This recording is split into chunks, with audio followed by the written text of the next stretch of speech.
Hey YouTube. Like a lot of folks, I am in COVID quarantine, and so for the last couple weeks, I have been watching a lot of music documentaries, and I wanted to give my kind of 2 cents on uh, the impact of Napster on music over the last. It's been 20 years now since it was released, and where I kind of see music, specifically rock music, going in the future. If you haven't already, I would highly recommend watching Alex Winter, his documentary Downloaded, which is about the impact of Napster had on really not only the music industry but also tech as a whole. If you haven't gotten a chance to check it out, I would highly recommend it. You can get it on YouTube for a price, and I think it may also be streaming other places. But I was writing this because I did some research on my own, and as good as I think that product was, I think it did miss some things about the culture and kind of the ethics around downloading and piracy around that time.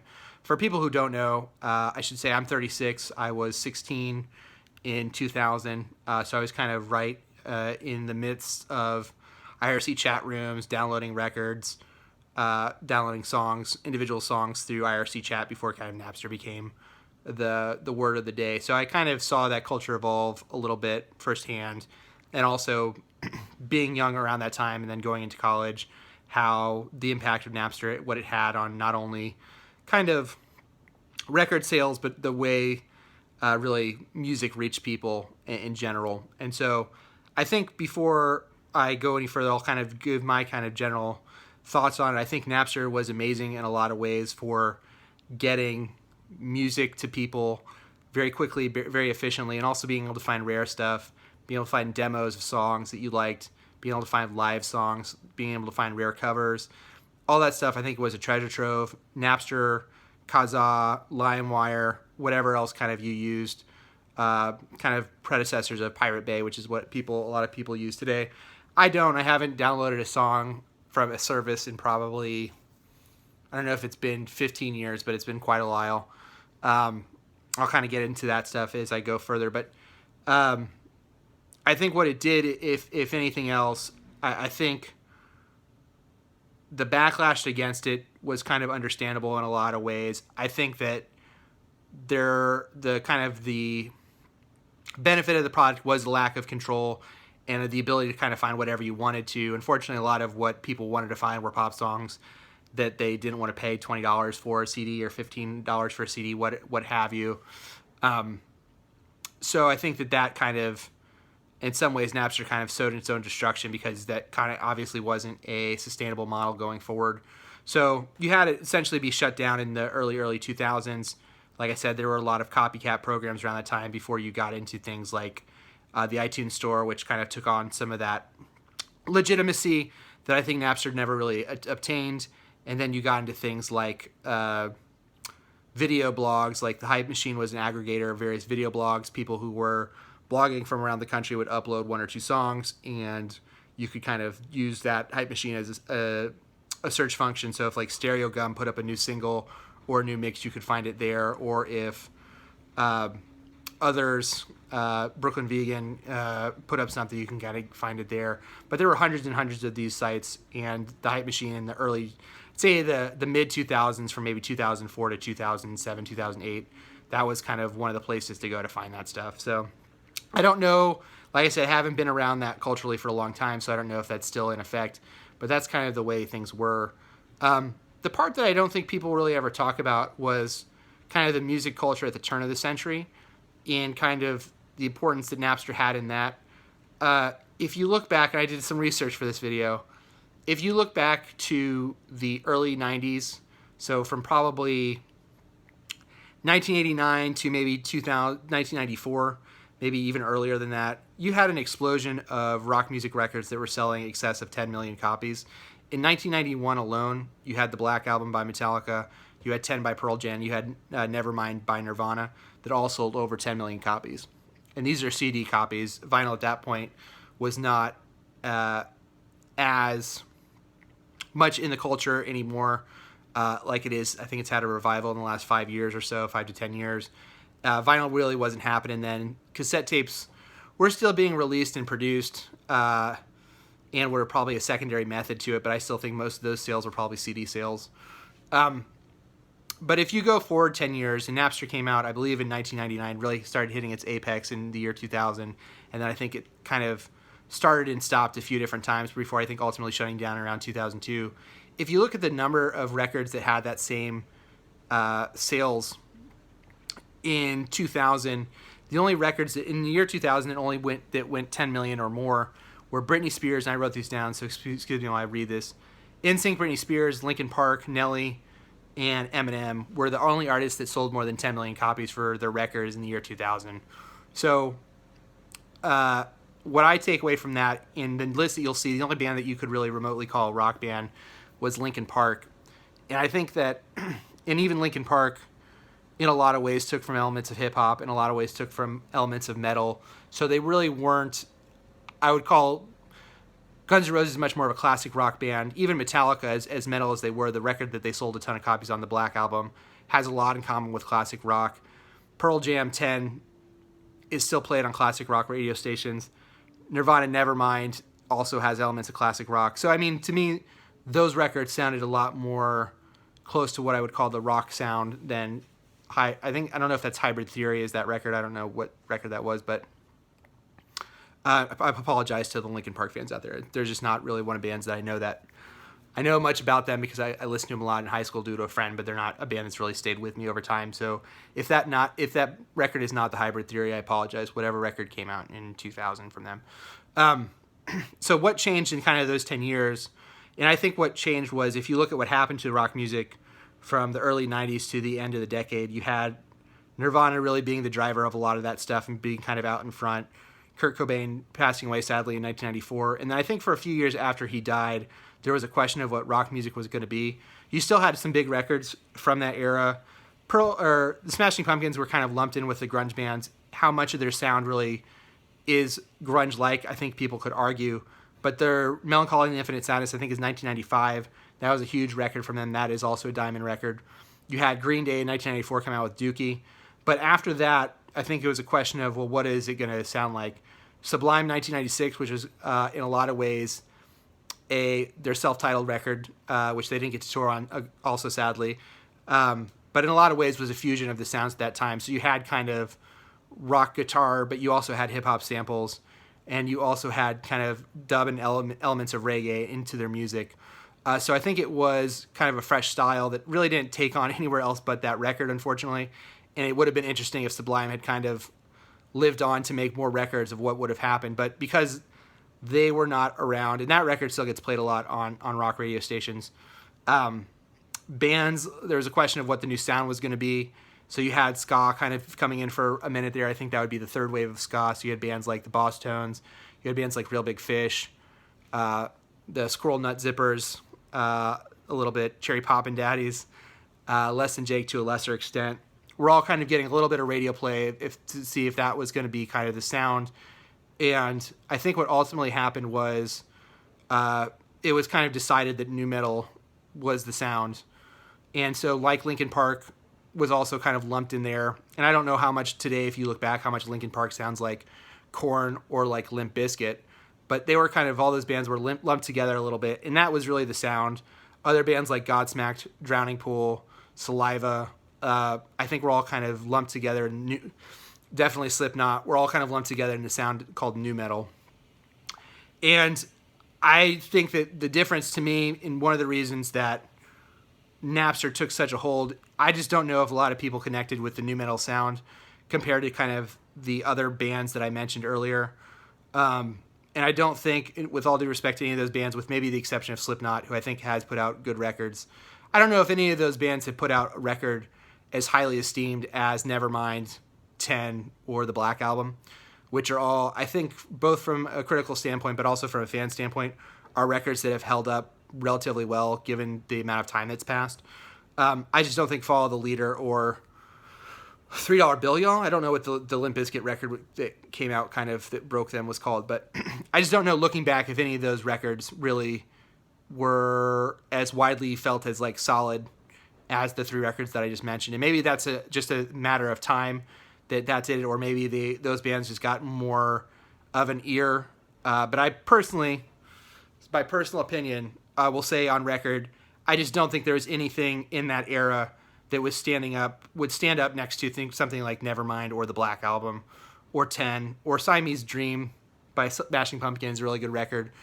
Or even Dookie to this day is a really good record for a lot of people. So I say all that to say that to me was part of the reason that rock music really wasn't super strong at that time. I think the industry was moving towards the nu metal thing. And I think there were a lot of people who felt left out at that due to that. I think if you look at stuff like Woodstock 99 with the sexual assaults and stuff, I think culturally that's kind of all of a piece. I think that, and by all of a piece, I mean, I just felt like people felt, and people feel this way, and it's always true, but sometimes they feel about it more than others. But I just think that like the corporate rock scene, the pushing of these bands, the charging of $20 for a CD, the not having CD singles, rock music being more and more homogenized because there are fewer stations. So I think corporate greed also plays a lot into the story of Napster and why Napster was successful. But even taking a step back, to me, it was like the bands that the record industry chose to push and the sound that they chose to push, there really wasn't anything. I don't want to say there wasn't anything there because I think there are a lot of fans of those bands still to this day that like them.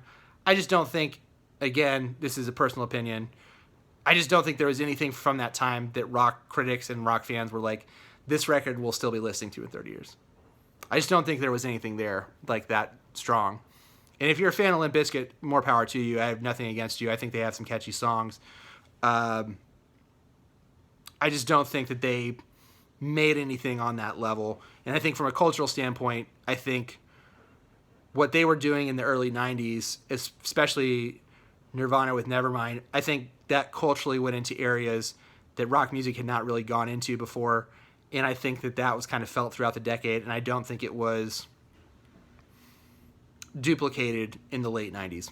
Because you're coming up on that 10-year period of where we need to do something different, and they're really, what I think came right before Napster, people weren't really feeling. Now, and also in addition to kind of corporate greed, you had hip-hop and you had pop music, and I think that's kind of when you started seeing the merging of the two in a really strong way. So you had things like Nelly, with kind of his, I don't want to say bubblegum pop rap because that's maybe not too fair to Nelly.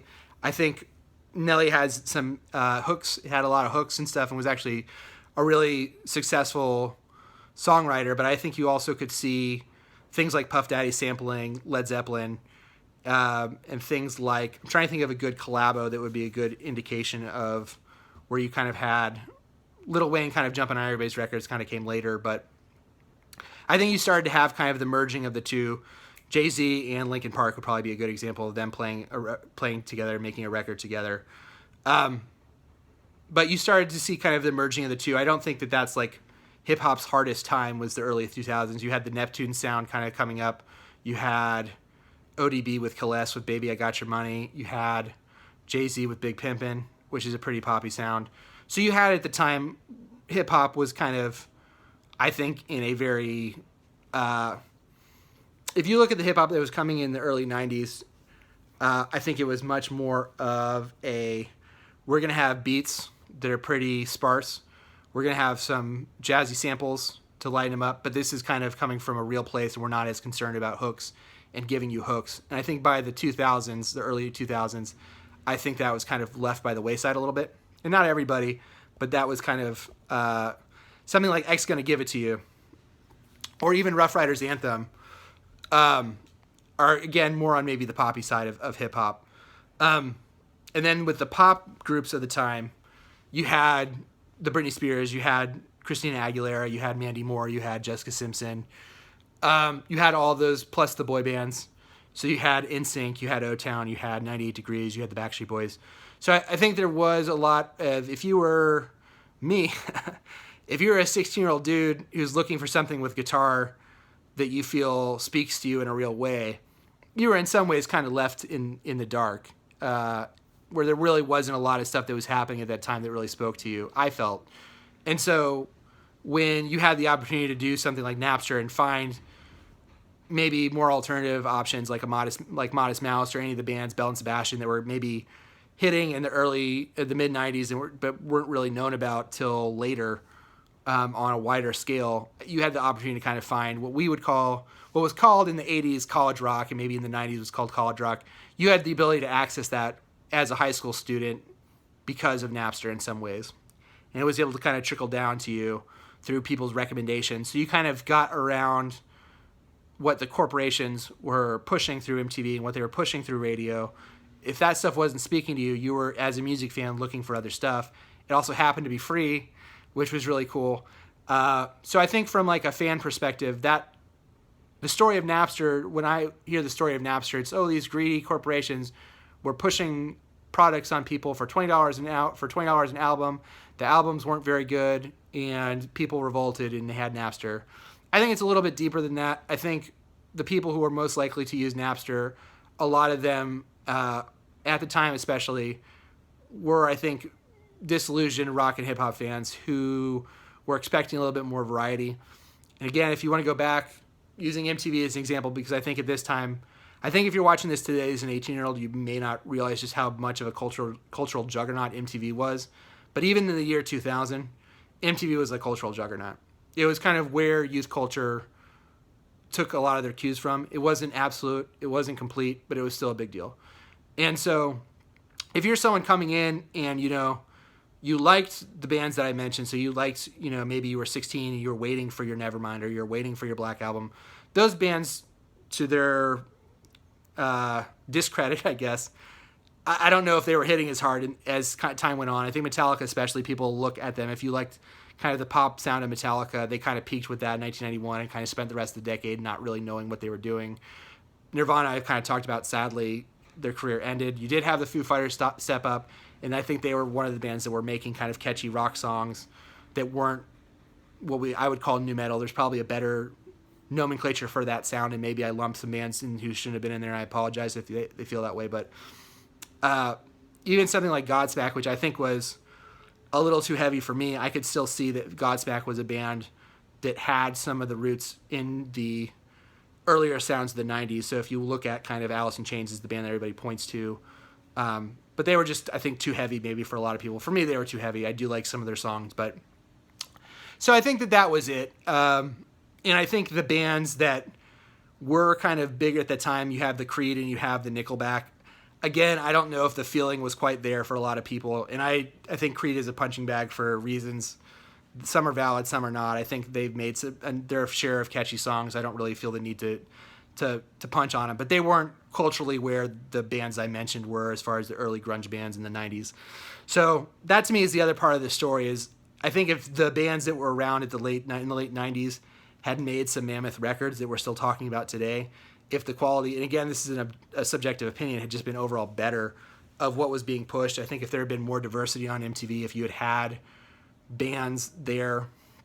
And another side of this story is, and I don't have anything other than something I read in a book, and I don't have any deeper context to it than this, but apparently during some of the record mergers and acquisitions that were going on around this time, there are a lot of bands that were signed in the mid-90s whose records got shelved, who would have come out during this time. And so that also is probably one of the reasons where there weren't as many rock bands to put forward, because due to a lot of M&As, there was a lot of products that weren't ever released. And if you're a record company and you're purchasing another record company, this is kind of background business stuff, but if you ever buy a company and they have 4 products, but only one of the products makes the money, you're going to cut bait on the 3 other products, because that's just how it works. And then you're also going to merge your department so you have fewer resources for things like A&R. You have fewer things for scouting new talent. You just have less resources that you will need long term, but in the short term, you're going to do without, because it makes your company look more successful than it really is. And that's a whole nother as far as business goes in general. But I think that was also happening in the late 90s. Right after Napster hit was kind of when the last rock scene happened. So you had bands like The Strokes, you had bands like the Yeah Yeah Yeahs, you had bands like Interpol, you had bands like TV on the Radio, all kind of come out of the New York scene. You also had bands like Queens of the Stone Age come out with like their probably biggest record, Songs for the Deaf, which I think is 2003, maybe 2002, which was a huge record. But even you had the White Stripes come out with Fell in Love with a Girl in 2001, and then Elephant, I think, is 2003. So you did have some glimmers, but you didn't have anything that I think, again, sales-wise or cultural-wise was on the same thing, was on the same level. And I don't think it was because Napster specifically killed all their sales. I'm sure that was part of it, but I don't know if we would ever going to live in a world where Is This It sold 10 million copies. I just don't think we were, as good as I think that record is, and I think it's as good as Nevermind, I really do. I may be crazy, but it kind of spoke to me more in a bigger way. I don't know if it's as good as the Black Album. The Black Album, actually, I have a lot of fondness for. I think it's really stronger than people give it credit for as far as the songwriting on it goes. But for whatever reason, that record didn't sell 10 million copies. White Blood Cells didn't sell 10 million copies. Elephant didn't sell 10 million copies. So you don't get another 10x seller till Nickelback, actually, in 2005, as far as rock records that sold a bunch. And you had some smattering of hip-hop in that time. Outkast sells 10x in 2003, which was a really big record. But that's 2 records. You know? So I think there was definitely a sales component hit to Napster after all this happened that maybe wouldn't have happened if Napster had never been released. But I also think that the impact of Napster, I think, would have been lessened at the beginning if there were more quality records that came out. Maybe it's just timing, but I think also part of it is going to be due to decisions by the record companies in the mid-90s to kind of cut back on some of those things. And I did a review for an oral history of the last rock music scene, which was the scene in New York called Meet Me in the Bathroom.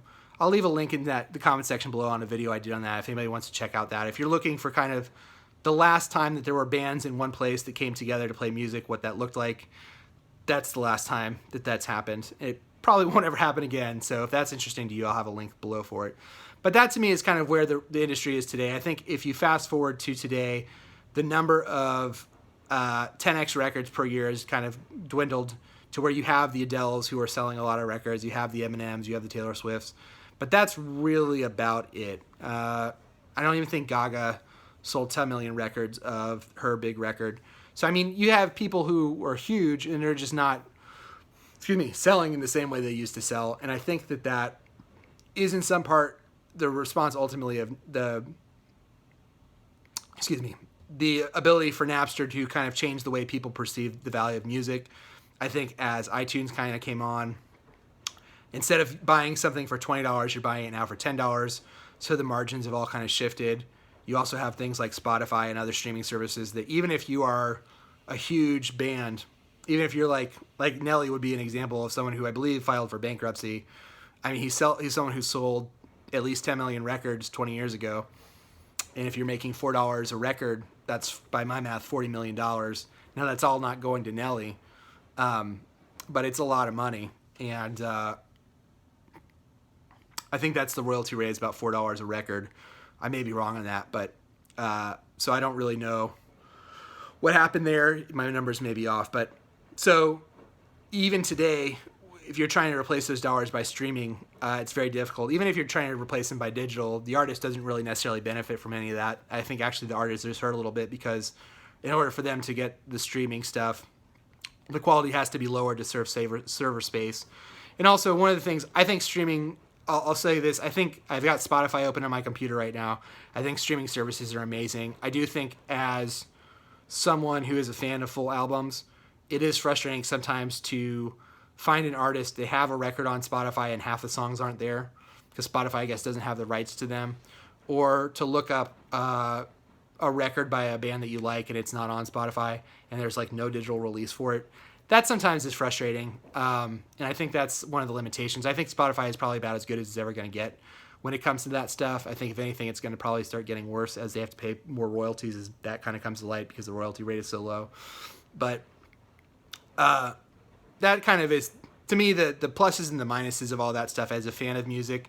I think there definitely have been pluses to it. I think the ability for bands to get whatever, in some ways, it's a better time to be in a band than any other time in the history of music because ultimately there's not really gatekeepers who are telling you what to make and what not to make, what's going to be released, what's not going to be released.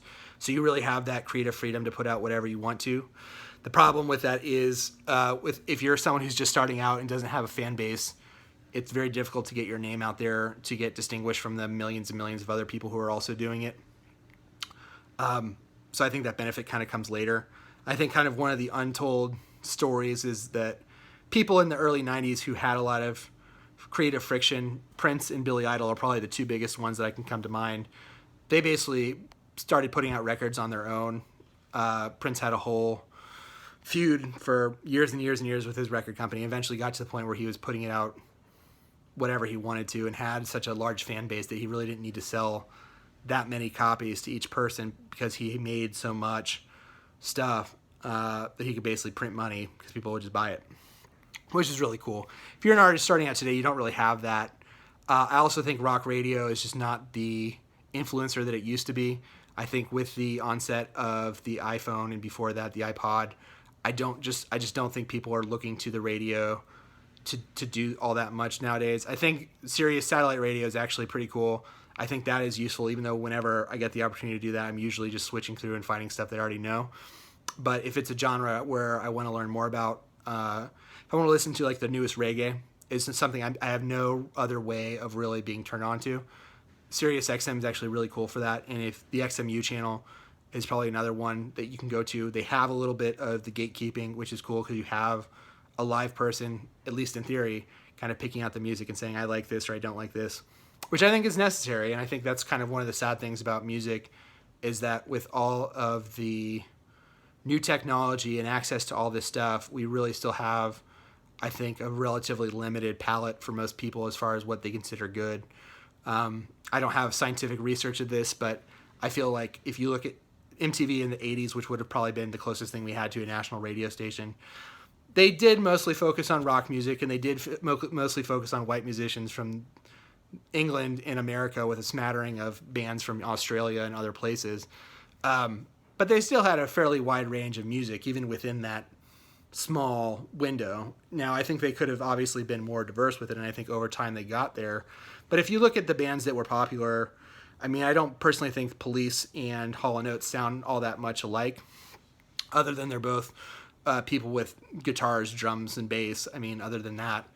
But I think there was enough variety in there that, like, it sounded, at least to me, different enough. And I just don't know if we're there, when it comes to what is kind of considered the palette. But yeah, so those are all a bunch of rambling thoughts. Again, I'll leave my link to the video below if you want to check out that video on the music scene in the early 2000s in New York. Yeah, I guess in parting thoughts, if I was to tell someone who is excited to learn more about music and wants to kind of get into more rock-oriented stuff, I think it's harder as kind of the culture has moved in different directions. I think Vivo is really cool if you want to just watch videos. I would probably tell someone, though, to me, like, the real way to do that is if you have the opportunity to do it, go to the festivals. Go to, if you're in Lollapalooza, Riot Fest, but go to as many festivals as you can and just get there as early as you can and just see bands that you've never heard of. That to me is the best way to do it because they're there. If they're a smaller band, they're not going to have a huge crowd. You kind of get a sense of what their sound is like. If you want to, you can typically buy merch there for the band, from the band. It's a relatively short enough set to where if it's just something that just doesn't click with you, you didn't pay $30 to sit through a band that you hate, that you end up hating because you didn't know anything about them. So that to me is a way to do it. I've gotten turned on through some stuff I'd never heard of from bands playing festivals, which is really cool. Not just newer bands, but older bands as well, that I just never had heard of. So that would be my recommendation. It's harder. I think what was cool about Napster in some ways is it, back in the olden days, back in the late 90s, back in the mid to late 90s, because music had a high price relative to the value of it. So because you had to pay $20 for a CD, everyone didn't own thousands of records. I mean, if you owned 400 records, you were a rare person because you paid $15, $10, $15, $20 for this record. So I remember going into high school, I had my stack, and I'm kind of an obsessive person, so I had to bring all of them. That's just the way I am. But I had like my huge wallet of hundreds and hundreds of CDs, and that was not really all that common. So because of that, and someone had their whole music collection, you had a sense of like what they were into, and it was good and it was bad, but it was very much more segregated in the sense that if you were into metal, you were into metal, and that's what you listened to, and these were all the metal bands. So if you had your Megadeth, your Slayer, your Metallica, your Anthrax, if someone looked at that, was into those bands, and were like, oh, you also have this other record from a band that I had never heard of before, say Opeth or Soulfully, whatever it was, if you downloaded that, you'd be kind of turned on to something new and something different, with some sense of, well, this person likes all this other stuff that I like. I'm going to see if I like this too. There's a certain amount of stamp of approval. The barrier to trying something new wasn't as high, if that makes sense. So I think that is kind of lost in a lot of ways when you go on something like Spotify and you have just limitless anything. And, to me, it's kind of like what's cool about a jukebox, like an old school mechanical jukebox. You have 100 slots. You can put 100 records in this jukebox. To me, that's a lot cooler than going to a digital jukebox and being like, well, you can put in anything. Well, if you can put in anything, you're going to put anything into the jukebox. There's no limit to it. But if you go give that to someone, say you have 50 or you have 100 CDs, which ones do you put in there? I think you get a sense of what's important to that person. And it's like if you ever go to New Orleans or whatever, and you go to the old bars with those old jukeboxes, you have a sense of the personality of the person who put that together, and it's different than the bar down the street. They're both probably going to have Tom Waits in there, and yeah, probably Soul Rebel brass band, but they're going to have other stuff too, and it's going to be different, and I think that's what's really cool. And so I do think some of that's missing. I do think if people want to search out bands, they can still do it. I do think it's a little bit harder. I do think the kind of tastemakers have changed, and I don't think it is as easy necessarily to find like stuff that is like approved. I think there's a lot more swimming through stuff that maybe, I don't want to say garbage because it's not fair to people's art, but is not as strong. So I think there's definitely more of that because of the lowering of the gates, which again is good and it's bad. So that was a long ramble. I hope you enjoyed it. Until next time, bye.